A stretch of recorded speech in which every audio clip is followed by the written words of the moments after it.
Hey friends, welcome back to Outnumbered the podcast. This is episode 234, Chores for Kids. We've only talked about chores once or twice before on the podcast, and it was about time. We're going to talk about troubleshooting the 5 main obstacles that come up when trying to get your kids to do chores and how to get them to pitch in around the house more than ever. So let's dive in.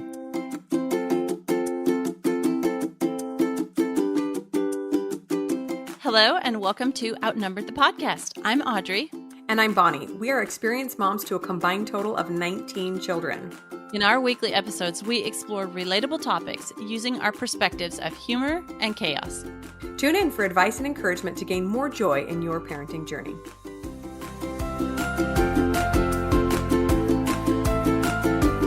Hello, friends. Welcome back. We have an episode on chores today, as our kids would say.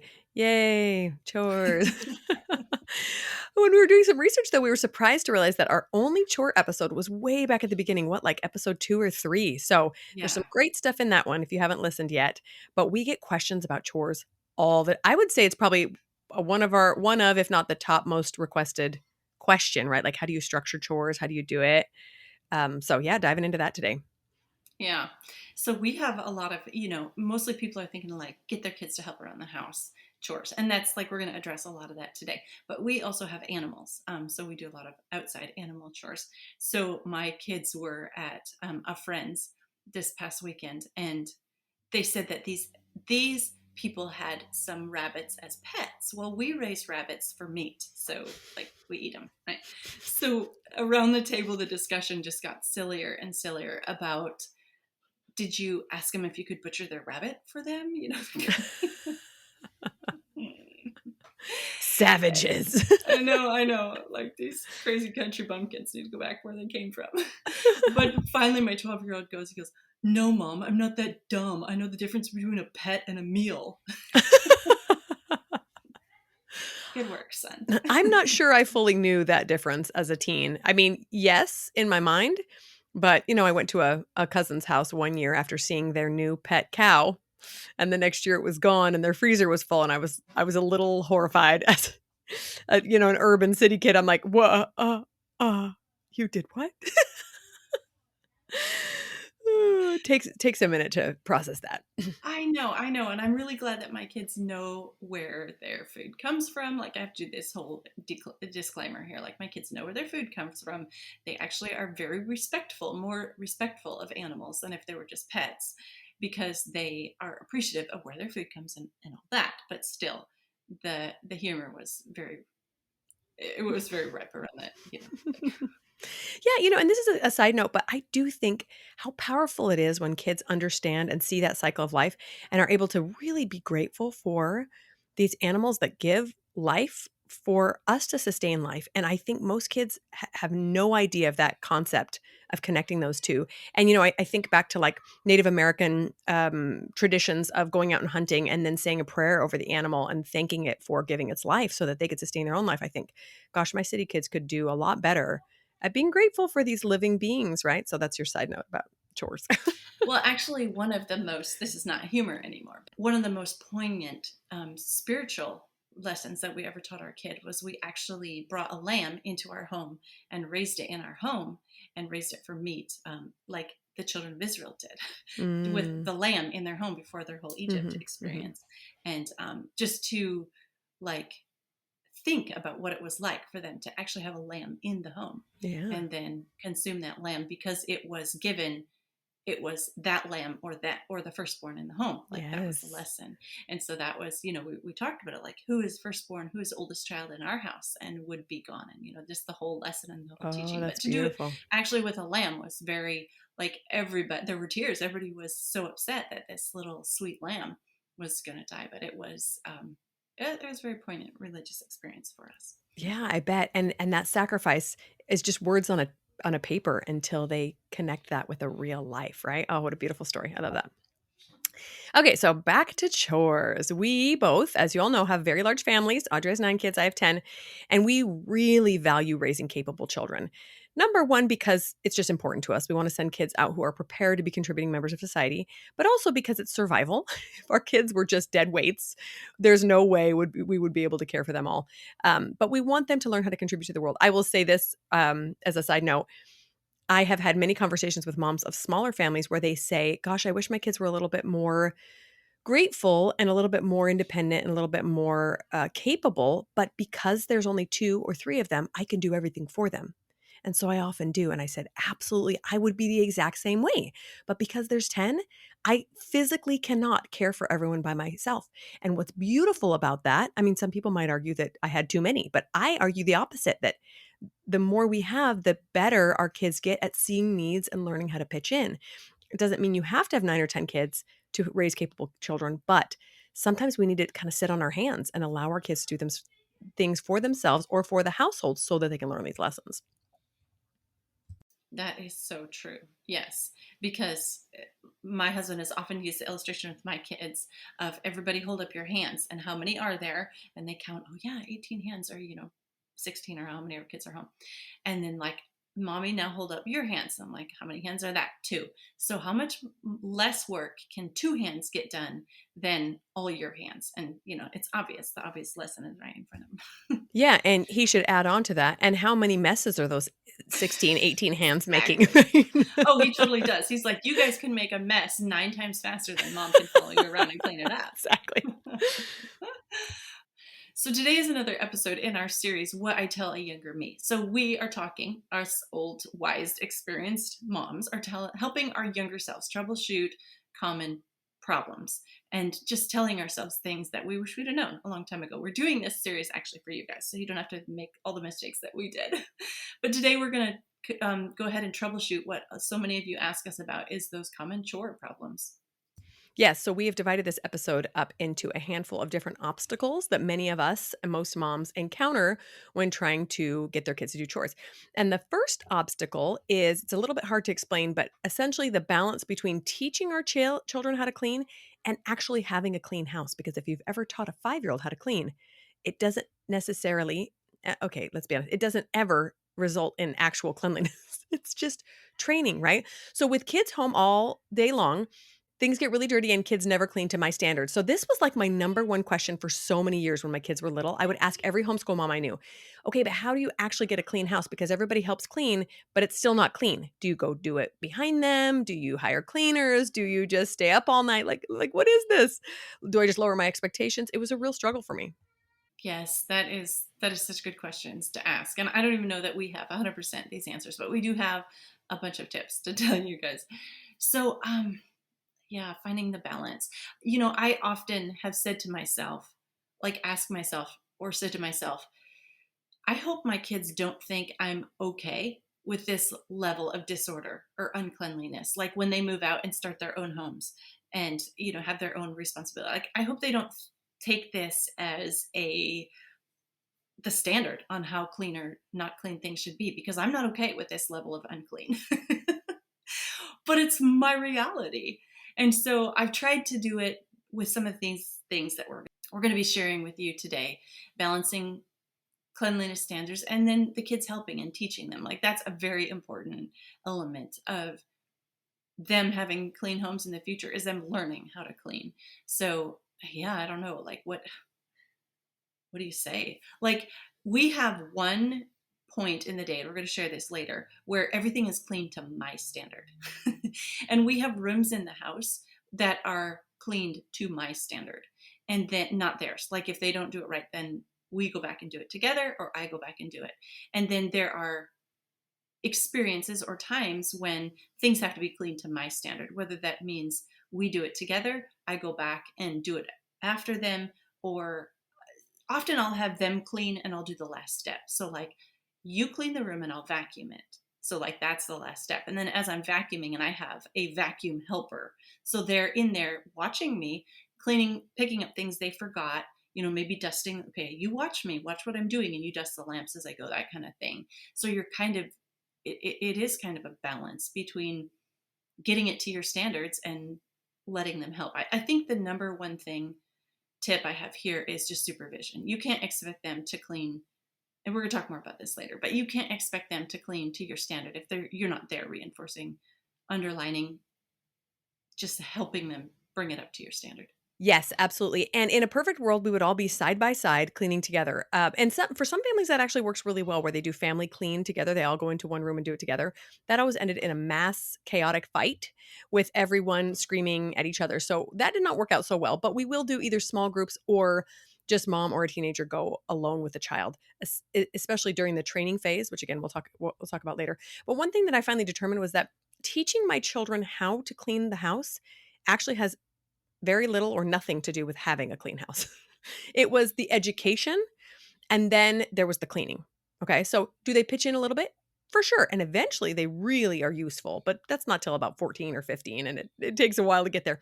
So don't keep looking at teaching your children how to clean as a way of getting a clean house, because you'll just be disappointed, right? And if you have very high standards, you're going to just get angry all the time. So instead, I teach them to clean, and then I pick up the slack, or a teenager picks up the slack. Or for us, it actually looks like hiring cleaners occasionally, because my schedule is full and I've chosen to spend some money to pick up that slack instead of doing it myself. And everybody has different thoughts and feelings around that, but you get to decide how you're going to achieve that level that you require for your own sanity while still teaching your children how to clean. Maybe even allowing them to just watch you for a while and then pitch in a little bit and then try things independently. There's a million different ways you can train them, but just acknowledge early on that it's not going to look like just handing over the scrub brush and everything looks immaculate. So you said like you mentioned like anger and cleanliness together, and I know you're probably like joking, but no, that's like a real thing. I know we've discussed um we have a whole episode on sensory processing disorder, but for me clutter is like anger. Like I cannot function when there's clutter. Which is terrible for me to have had 9 kids and expect there never to be any clutter. But no, it's like you really do have to find what you can do for it to be clean enough for you to be settled and at peace with this is my home and also teaching your kids. So, yeah. Okay, our obstacle number 2 that we're going to talk about is setting up a chore schedule. We've mentioned this in so many other episodes, but intentionality is the key here. If you don't have a plan, you plan to fail. So you've got to have a clean house, you have to have a regular schedule of cleaning. It probably looks different at your house than it does ours. We have to be very religious about cleaning because because there's so many of us making so much of a mess so much of the time. So we have to clean way more at our house than other people do. In fact, I know I shared this in other episodes, but I actually have an industrial vacuum in my house. Most homes do not need an industrial vacuum. Mine does. Yeah, we actually had to replace our vacuum recently because a dumb dog chewed through the cord, one thing or another, I tell you. And when I went to the vacuum store, I was talking to the guy and he's like, "Do you never want to buy a vacuum again?" I'm like, "Yes, please." He's like, "You need this one." I'm like, "That looks like a hotel vacuum. It's ugly." He's like, "Exactly." It's $1,000 and you'll never replace it. I'm like, that's very tempting. Because yeah, that's what I told my husband. I said, we need to stop buying things at Costco that normal families buy. We need to only buy the things that a hotel would buy, because that's the kind of abuse that it takes. So That is a side tip here, but we always buy the commercial version of the washing mhm. machine or the dishwasher or the appliance or whatever, and then we always get the warranty because they always make the mistake of putting like a 5-year warranty on it. That's for like some little old lady that They don't uses it expect like the every washer to other be running day. literally 24/7 for 5 years. But you're gonna get your money out of that. It's brilliant. Okay, so this organizing the chores admittedly can get complicated, especially if you have a large home and or a large family size. But just start very small and simple. Don't dive into the most complicated chore system ever. Just start with cleaning up rooms. This week, we're going to focus on everyone's cleaning up their own room. And by Friday, it has to be clean, or by the end of today, or whatever. And then gradually build up as kids are trained. Our kids have been doing it for a long time, so we can have more complicated systems that they understand how to work. But also acknowledge that every time you have a complicated system, you're the one that has to keep it running. You're the one that has to keep kids moving and keep things getting accomplished the way you expect. So small and simple is the right way to go. Yes, our first thing that we implemented was an afternoon short time. We implemented this 4 o'clock. It's everybody knows 4 o'clock afternoon short time, and there were no rules, nothing. It was just that at 4 o'clock the house we had to start cleaning, and we had to have it clean before Dad got home from work. Easy, right? Nobody started cleaning until the house was clean, and then as we got that under our belts, then we started assigning, okay, you do this room and you do this room, and like more systems and things into place. But first of all, it was just let's just clean until the house is clean, everybody all together. Another place where you can add in chores is places where routines are already in place. So look at the morning, look at the evening. You have a morning routine, you get up, you brush your teeth, you know what, fill in the blank. Well, that can become a little hook where you can add just one more thing too. So make your bed. That's now part of your morning routine. So you also make your bed, and then when they've got that done, okay, now you brush your teeth, make your bed, and pick up 5 things off the floor. Oh, okay, all right. So now it's a little hook, and you can build on it. Same thing. Another place where there's a routine is the evening, right? You brush your teeth, you put your pajamas on, you say your prayers, you get into bed. Oh, okay. So now we can add something to that. You brush your teeth, you put your pajamas on, you pick up 5 things off the floor, you say your prayers, you get into bed. So anywhere you have a little bit of something that's always happening every day. That's why afternoon chore time worked at 4 o'clock worked so well for us, because Dad came home every day at 5 o'clock, and we knew every day that was something that was going to happen. So we could add something onto that. Yeah, and isn't it that the tip that they share for developing a new habit in general? You just add it onto something that's already a habit. And we all have a habit of waking up and brushing our Exactly. teeth. Yeah, Yes. just adding it on. And for kids especially too, especially in a large family, getting everyone to stop what they're doing and shift to something else is kind of torture, especially if you have any kids that struggle with that, some attention issues or whatever. And so if there's already a shift, like it's time to get ready for dinner, then that's also a good time to pick up, or and also a good time to go put your books away or whatever. So I love that tip. We have developed our chore chart into one that has three main segments. So the first segment is their zone that they're assigned. A side note: our chore chart actually lasts for a month. So we do the same chores for a month and then we rotate.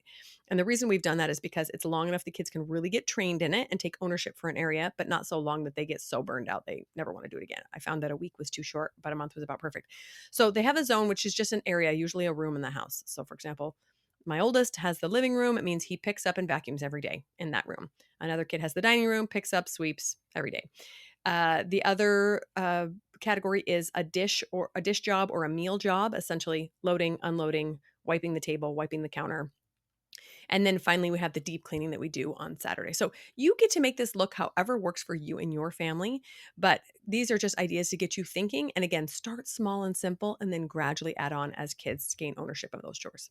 Okay, so in the past, we have had a system that we call chore cards. I did explain this pretty well in our, what was it, episode 3 or 4 on chores. And so you can go back and listen to that in depth because I really laid it out. It worked really good for us for a long time. And that's what we do during the school year when we homeschool. And so we've got more of a schedule, more of a routine. And we also do chore cards at afternoon chore time. Everybody takes their chore cards and they go do what's on their card. And we do switch those up weekly.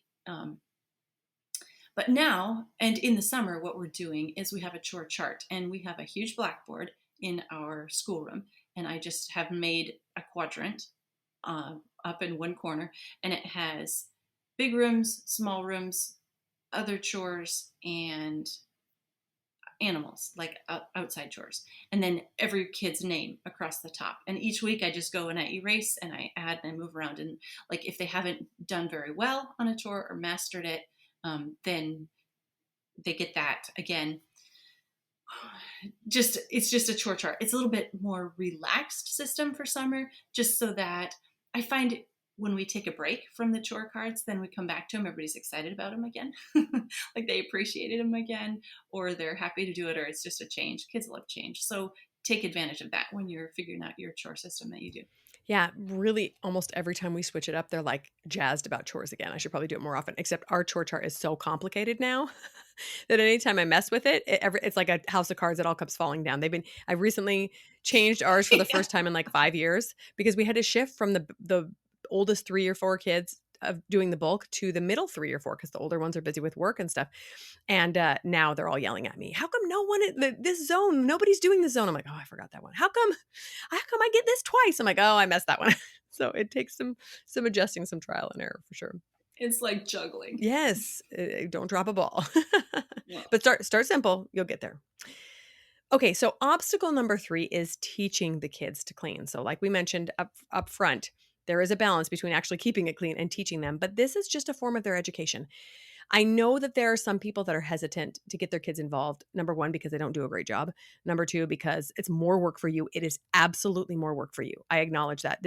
You will not get the payoff for years, but Think of this as just another way you are preparing your child to go out into the world. You would never send them out into the world without knowing how to drive or how to make decent food, I hope, or how to care for themselves. This is the same thing, cleaning up after themselves, being a good steward, being able to care for the things that they've been blessed with is just the education that they require before going out on their own. Yes, if you think that your moral worth is heightened because you do all the cleaning, forget it. Sorry. You're really depriving your kids of something, a life skill they need. One rookie parent mistake is assuming kids already know how to clean, like they've been watching you clean for years, right? And I remember with my oldest, I was just blown away that I actually remember putting my hand over the top of her hand, picking up a toy, going over to the toy box and putting it in. Like, I was like, what? Like, how hard is How does this, she kid? not? I know. How does she not know how to pick something up? She knows how to take the things out of the toy box. How does she not know that they go back in the toy box? And then you also need to train them multiple times. Like, just because you taught them once doesn't mean they got it. Like, I have one of my kids that admitted to me today. He was like, "Yeah, I kind of daydream a lot. I'm sorry, I wasn't listening." Oh, I already knew that, but it's good for you to know that. And now, often with my kids, I'm like, if they have something in their hands and they're fiddling or whatever, I'm like, put that down, put your eyes on me. I probably say, put your eyes on me 50 times a day. Because if they don't have their eyes on me, there's like, who knows? And then the daydreamer is like, still, we call him the absent minded professor. Yeah, we got a couple of those too. It's just like an employee at a new job. Maybe it would distance us from the emotion part of it if we were just like, oh, this is an employee and I'm training them for their job. Yeah, I wish I'd fire a couple of my kids, let's be honest.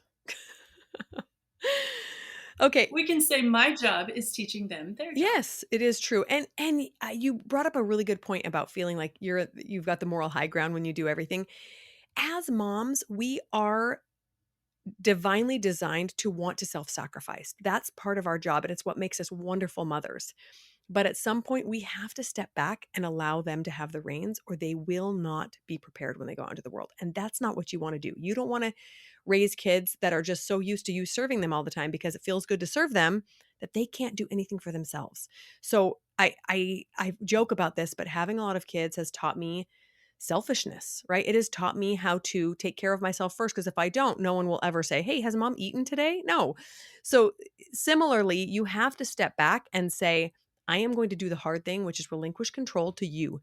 Because if not, you won't learn. And I love you enough to allow you to do things the wrong way so that you can learn instead of just me taking the reins every time. I really need to learn this lesson Yeah. in the kitchen because I hate letting them help in the kitchen.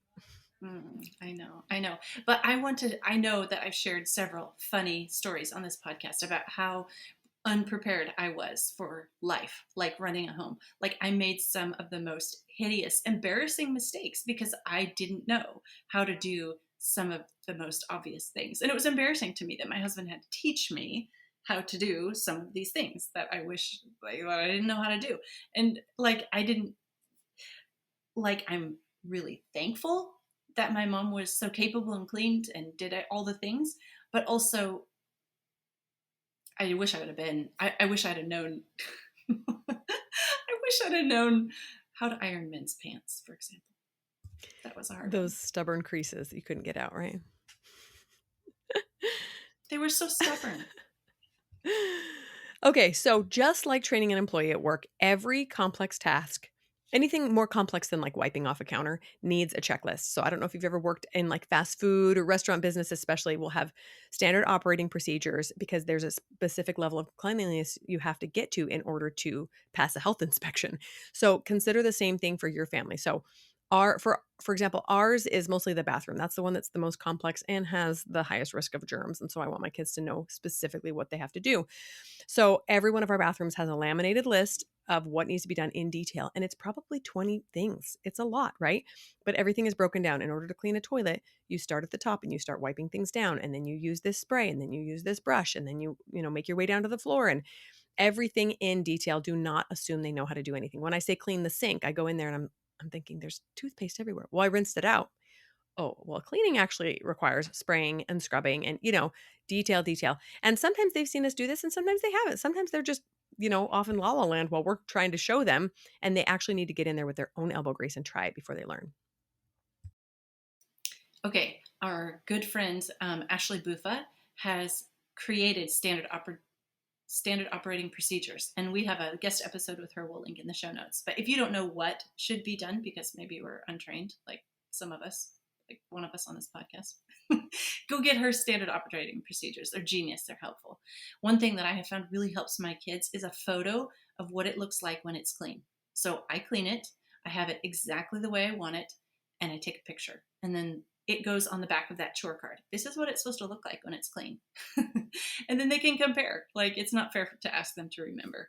And then I love to have laying around and required reading for my kids books and methods and strategies on cleaning and on organizing. We do have episodes on organizing and cleaning. You can go listen to those episodes too. But my older kids, it's just life training. They need it too. Yes, and I laughed when you were saying, I hope my kids don't think it's okay to live in this amount of mess. But teaching them the right way to clean will teach them to have those higher standards. And even if your home never looks like that for more than 5 seconds, it really is powerful to teach them how to do that deep cleaning so that they at least know how. Because there are some people that go out into the world and have never seen a bathroom that is totally scoured, have never know what it looks like to have a room that is completely clean. There's nothing under the bed, there's nothing hanging on whatever the bedposts. Just giving them a little bit of that vision can help them get excited for it, and also realize, well, we'll get into this in a little bit about how kids are different, but some will need training and retraining, right? And then along those lines, if a child is older, don't forget sometimes they need retraining, right? Some of my older kids, it's been a while since they've cleaned a bathroom or something because the younger kids have stepped in now. They might need a little bit of retraining as well. And that comes with checking up on the jobs, which we'll get to as well. And finally, don't forget to teach why you clean a specific way. So, especially toilets and that sort of thing, when there's a real health hazard, I tell them, hey, do you see this right here? Do you know what that is? That's pee. Do you know why we don't just leave that? Do you know why we lift the seat? Do you know why we use Clorox spray or some other, antibacterial spray? This is why, because our health is at risk here. So this is why we clean, not just so it looks pretty, but also so that our family can be healthy. Such good information. You think it's obvious. Okay, obstacle number 4, kids who resist. This is probably what we get asked the most about. What do you do when the kids don't want to do the chores? Yeah, this is all of them. Side note.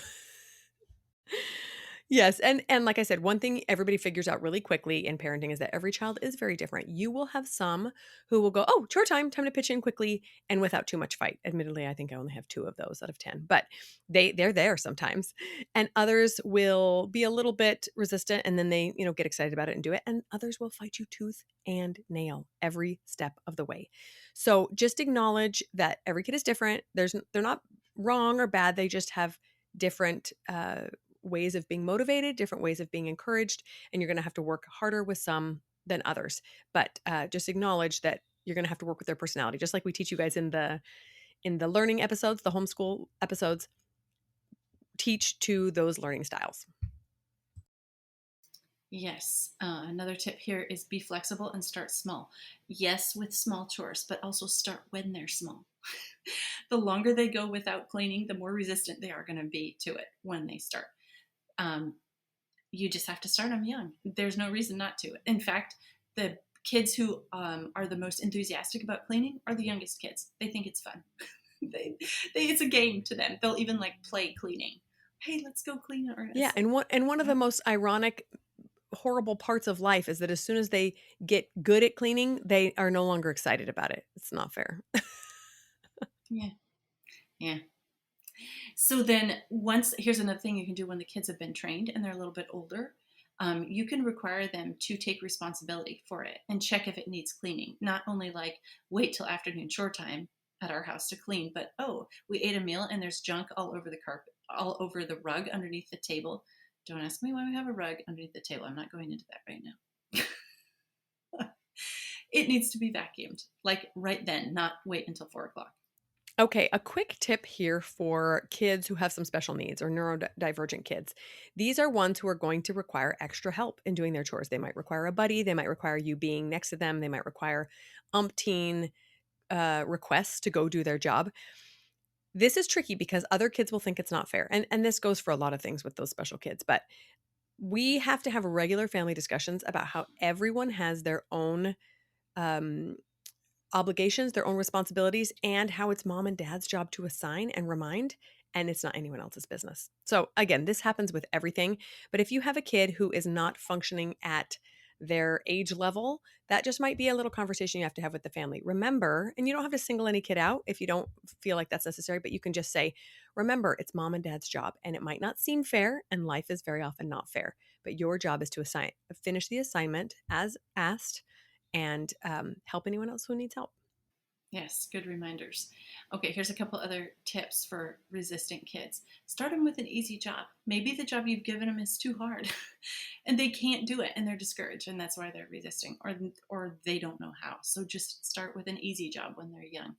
Have them have a partner. That is a very good option. So an older kid paired with a younger kid to teach them, to help them.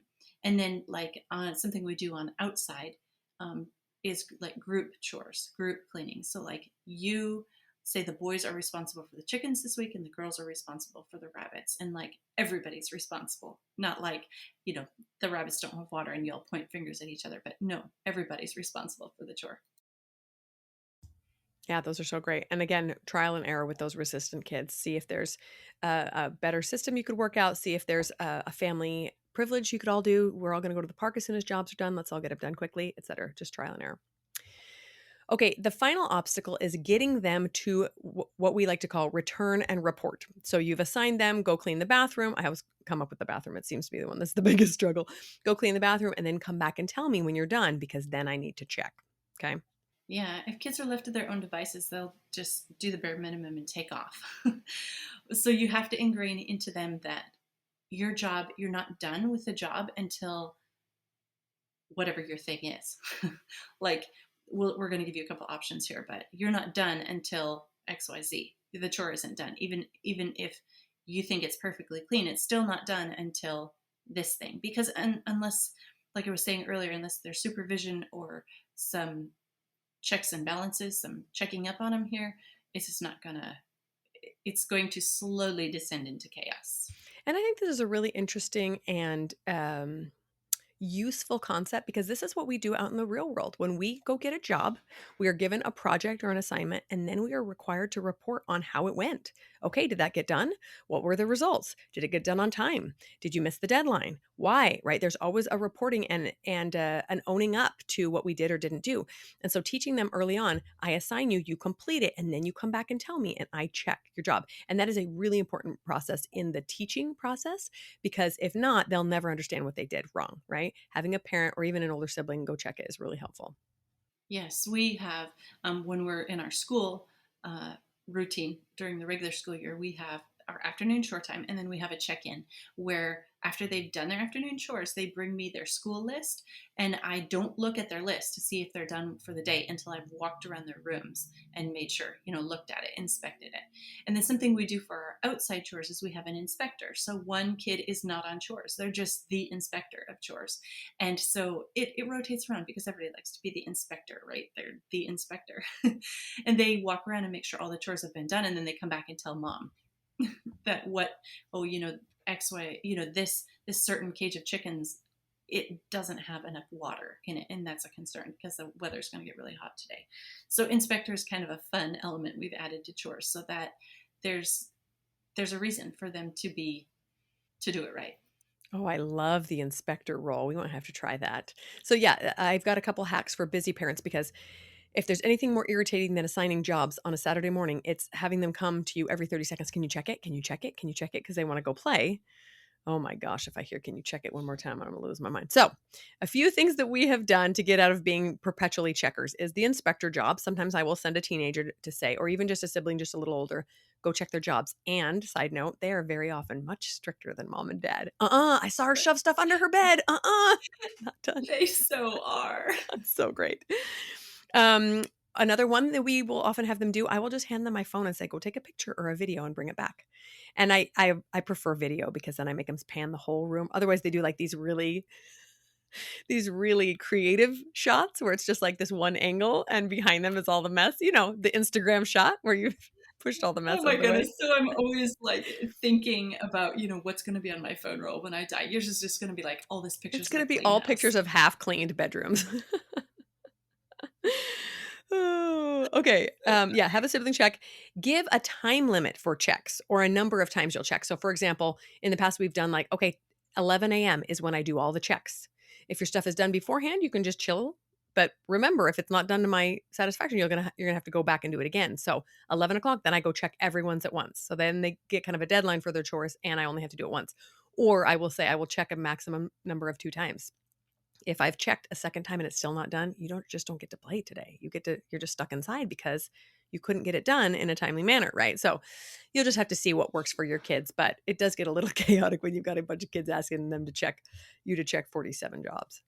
Now, you guys can tell we have a lot to say about chores, probably because we have a lot of experience with chores not being done right, pulling our hair out about it, and wondering how to achieve that balance between us doing it all and being okay with some of the mess because we've got a learning curve somebody's on. But I want you to take note of something that we're not talking about in this episode, and that is rewarding our kids for chores.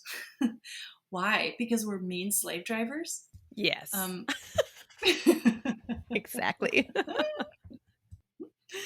Go listen to our episode 158 about entitlement. So when your kid is grown up and has their own apartment and their own house, is somebody going to give them an allowance for cleaning that house? No. This is real life training. Or when they just, you name it in life. It's just that we dive into it so deep in that episode about why it's not good to, it's setting up an expectation of being rewarded for something that everybody has to do. So it's a really good episode. But you guys, we know it's hard to get your kids to do chores and to find that balance and have it to your standards. But one thing I do is I just think about about something my grandma said to me when, I know I've said this before on the podcast, but my grandma and grandpa, I said, Grandma, she had 4 kids. I said, Grandma, was your house ever dirty? And she said, Oh my, Audrey, yes. But your house is full of life. And I love that. And I remind myself of that often. Yes, I'm so glad you brought up the rewards. It is so tempting to just say, just go finish your room. I'll give you $1. Go finish your room. We'll go do this thing. And I'm not saying that you can't have something fun for them to look forward to. My kids get playtime. They get to go hang out with their friends, or if there's some screen time or whatever that comes after the chores. However, if they get a reward every single time, then they don't do it without a reward. And what a miserable existence that's going to be as an adult when they realize the only reward on the other side of a mopped kitchen is a mopped kitchen. There's no cookie waiting for you. So beneficial. And what's interesting is watching my kids take ownership and really enjoy having a clean house. So I can't tell you how many times I've been gone somewhere or busy in my office and my kids have chosen to clean up the whole house just as a surprise for me, or just because it feels good, or just because they're choosing to do something that makes them feel like they've worked hard that day. And I love that they're understanding the value of hard work and a job well done, that it just feels satisfactory and not always have to have external motivation. Okay, friends, that's what we got for you. Make sure you check the show notes for those other episodes that'll give you lots of insight into teaching kids chores and how to raise amazing contributing members of society that know how to clean a toilet. We'll talk next week. I'm Audrey. I'm Bonnie, and we're outnumbered. Thanks for listening, friends. Click the link in the show notes to subscribe to our email and never miss another episode. Show us some love by leaving a review on iTunes or sharing the podcast with a friend. Thanks for all your support. We'll talk to you next week.